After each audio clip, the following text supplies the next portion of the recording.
Hello, magandang araw sa inyo lahat. Ako si Porpor. Nagbabalik para sa usapang Hungary. Alright, so ang tatalakayin natin guys. Kasi itong mga nakaraang upload ko, maraming nagtatanong, no? Saka rin sa nababasa ko sa mga ibang group, sa Facebook group, no? Na marami rin nagtatanong, okay lang ba daw na walang experience, no? Ito lang masasabi ko, no? Pero bago tayo mag-umpisa, please click subscribe and hit nyo na rin bell notification para sa mga ganitong tips and tricks and adventure natin dito sa Hungary. Alright, so intro muna tayo, intro.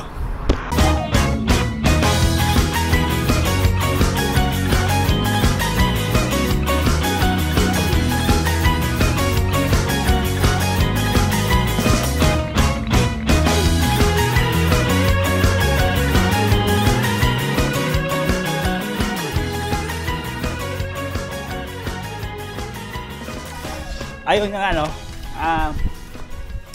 Kasi ganito yun eh.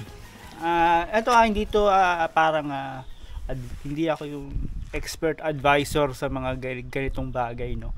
So gusto ko lang i-share yung opinion ko, no?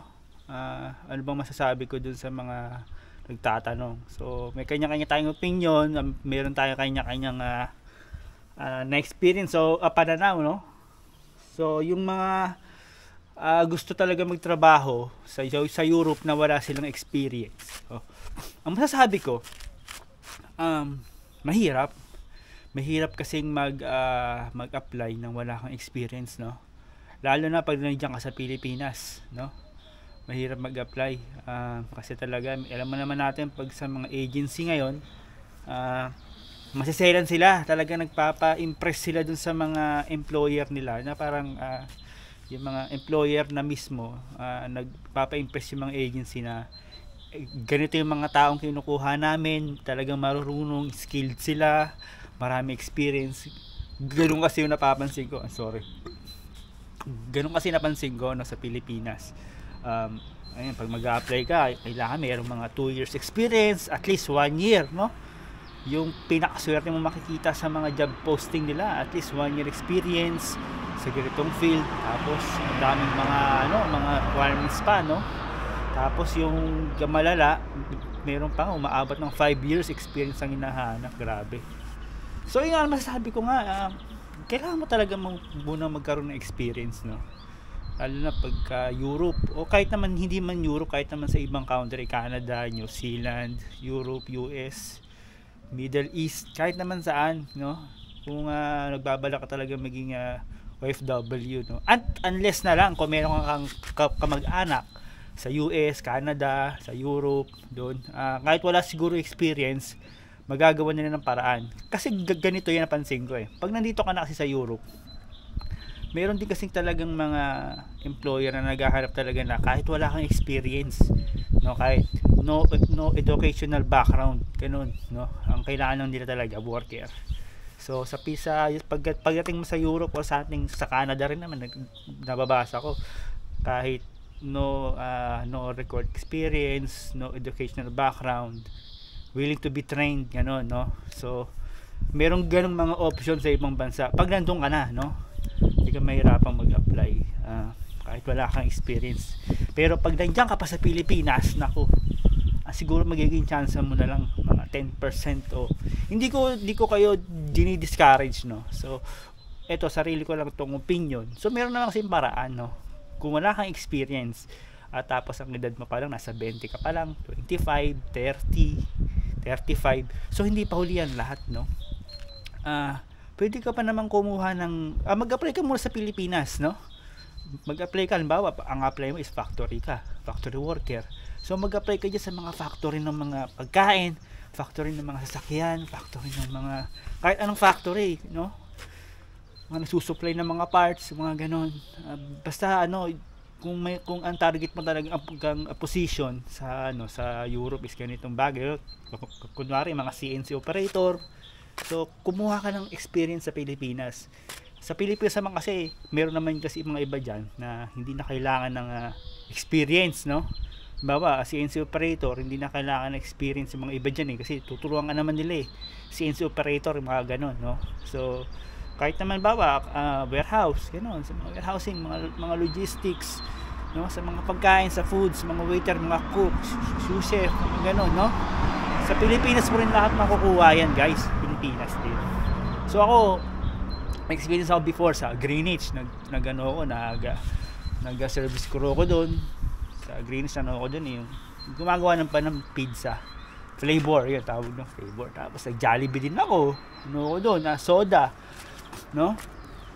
Tapos napunta ako sa sa mga supermarket, naging bagger ako, no?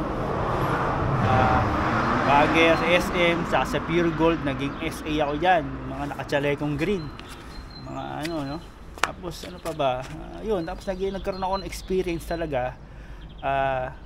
Medyo na talaga, medyo na siya yung related na talaga sa course ko. Naging sa warehousing ako, sa warehouse. Shoutout sa PC Works, no? Dati nyo ako empleyado, no? Ayun, tapos doon ako sa warehouse kasi doon sa PC Works puro computer. Ang course ko computer So computer related yung trabaho ko. Lahat ng parts nandoon. So umabot din ako almost 2 years doon. Tapos napunta ako sa Samsung, warehouse ng Samsung nasa Pasig. So tuloy-tuloy naging experience ko sa warehousing. And then I-stop yun, napunta ako sa Qatar. Pero hindi na siya mga warehouse related. Ko ron, laborer, no? Installer tawag sa akin. Pero bakit ba ako natanggap dito sa Europe? Kasi nga nung nag-apply ako dito sa jobs in Croatia nga, meron kasi akong mga videos na nakasave tsaka mga picture, parang ang naging portfolio ko nung nasa Qatar ako. Tapos meron kasi doon requirements si jobs in Croatia, magsisend ka ng video na parang ito yung experience mo. So ginawa ko, nag-edit ako. Siyempre medyo marunong tayong mag-edit ng konti. So inilagay ko yung mga video, mga picture, yung mga dati kong nagawa, yung mga achievements ko sa Qatar noon. Kasi ang trabaho ko dapat dito is carpentry, no? Carpentry. Wala naman ako sa pagkakahoy. So ang ginagawa ko kasi before sa Qatar noon, nagliliha lang ako. Nililiha ko yung mga kahoy, ganun ang ginagawa ko. Tapos ang ginawa ko, sinend ko yung mga picture ng mga finished product na nagawa sa kahoy. So yun, nakalusot yun. Kaya ngayon, dito na ako, di ba? So yun nga Kaya kasi sinabi ko, kayong mga nangangarap mag-abroad, mga 20 years old, 25, 35, ganun pataas, na wala pang experience sa mga ayun lang, magtrabaho kayo sa Pinas, no? Hindi pa huli ang lahat, no? Yung 2 taon na experience, marami kang matututunan dyan, no? Para kapag dumating na yung araw na yan na, mayroon ka ng interview nila agents sa Pinas, confident ka makakasagot, no, sa mga situation. Kasi magbabato sila ng ano ba natutunan mo sa ganito, ano ba mga ganun, di ba? So ano mo yung maibabato mong sagot kasi na-experience mo mismo dun sa mga previous na trabaho mo, especially pagka mismong employer na sa Europe yung kausap mo, no? Siyempre baka magbigay ng yan, baka magbigay sila ng situation na paano pag ganito, ganyan, no? So ikaw, since meron ka ng experience, confident ka masasagot. Yes, sasabihin mo, yes, before in my previous job I experienced like that, blah blah blah blah blah. So yun, ayun, talagang mataas na yung chance mo talaga matanggap kasi nga nagkaroon ka na ng experience sa Pilipinas, no? So yun, para sa mga nangangarap, no, mag-abroad sa Europe, no?